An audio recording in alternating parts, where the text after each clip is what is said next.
Le président équatorien Lénine Moreno se venge de la publication des INA Papers de Julian Assange. Les graves accusations proférées par l'Équateur contre Julian Assange sont absolument invérifiables, tandis que les révélations de Julian Assange sur la corruption du président équatorien Lénine Moreno sont, elles, vérifiées. Alfredo Jalife revient sur le système d'enrichissement personnel latino-américain. Livrer un réfugié au pays qui abrite votre ambassade, c'est bafouer les traditions millénaires de toute civilisation. C'est porter atteinte à l'honneur même de l'Amérique latine.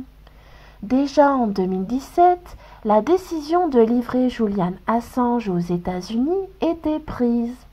Donald Trump avait envoyé son représentant spécial, Paul Manafort, aujourd'hui emprisonné, pour négocier avec Lénine Moreno la livraison d'Assange en échange d'avantages commerciaux et de rétributions monétaires.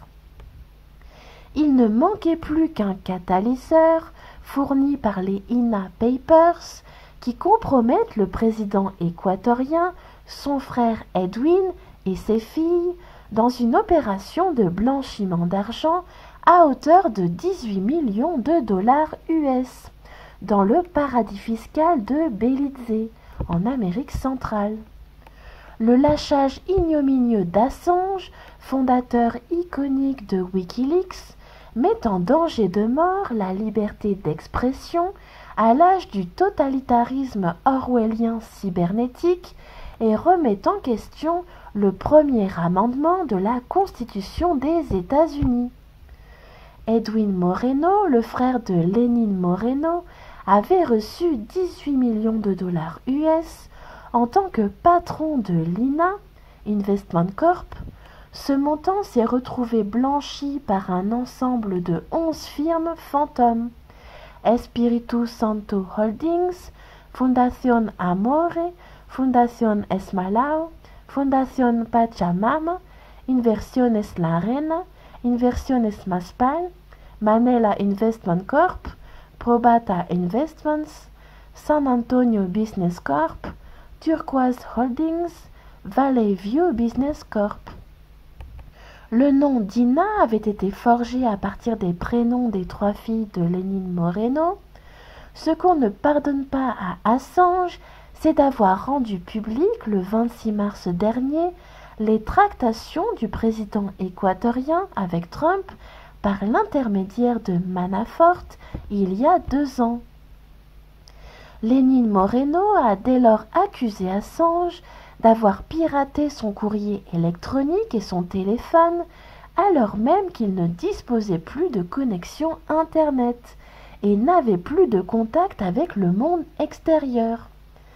Maria Paola Romero est allée jusqu'à prétendre qu'Assange et Wikileaks étaient impliqués dans une conspiration, entre guillemets, pour déstabiliser le gouvernement de Lénine Moreno avec l'aide de 2 hackers russes.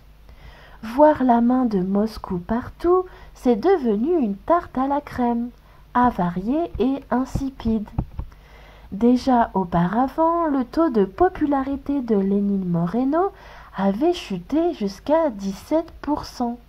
Ce qui ressort de ce personnage indigne, c'est son virage à l'extrême droite et sa soumission envers Trump depuis qu'il a obtenu 10 milliards de dollars US à titre d'emprunt au FMI et à la Banque mondiale, au prix de rudes mesures d'austérité envers le peuple et du dégraissage de 10 000 emplois dans le secteur public. L'opération médiatique était donc prête. Il y a 5 mois déjà, j'annonçais la séquence expulsion, détention, déportation au Salon du Livre de Guadalajara. Les INA Papers de la très corrompue famille Moreno n'ont rien d'original. Ils font partie de l'application mafieuse du néolibéralisme global en Amérique latine. Cela se résume en blanchiment ordinaire dans les paradis fiscaux classiques pour acheter la conscience des dirigeants et ou des manipulateurs de l'opinion publique, comme dans le cas des Panama Papers, affaire dans laquelle sont mouillés le romancier Mario Vargas Llosa et le président argentin Mauricio Macri. Voir aussi les Bahama Leaks impliquant Pinochet, Macri et le parti PAN archi-corrompu du Mexique. L'escroquerie de la banque Stanford ou le cartel du Golfe faisait du blanchiment en association avec le chancelier de l'ex-président mexicain Fox Castañeda Guzmán, etc. De fait, en Amérique latine, il n'y a pas de libéralisme sans blanchiment crapuleux. La soi-disant trame russe du plagiaire Krause-Kleinbort, actionnaire de la banque Santander et de Televisa, fait partie d'une autre lessive, celle de l'opération Berlin, selon l'unité de renseignement financier du gouvernement mexicain. L'ex-président équatorien Rafael Correa fait valoir qu'après l'avoir divulgué, l'affaire sordide des INA Papers, il a vu son compte Facebook bloqué. Il confirme que Julian Assange a été livré en échange d'un prêt du FMI comme vengeance pour la publication par Wikileaks du scandale des INA Papers.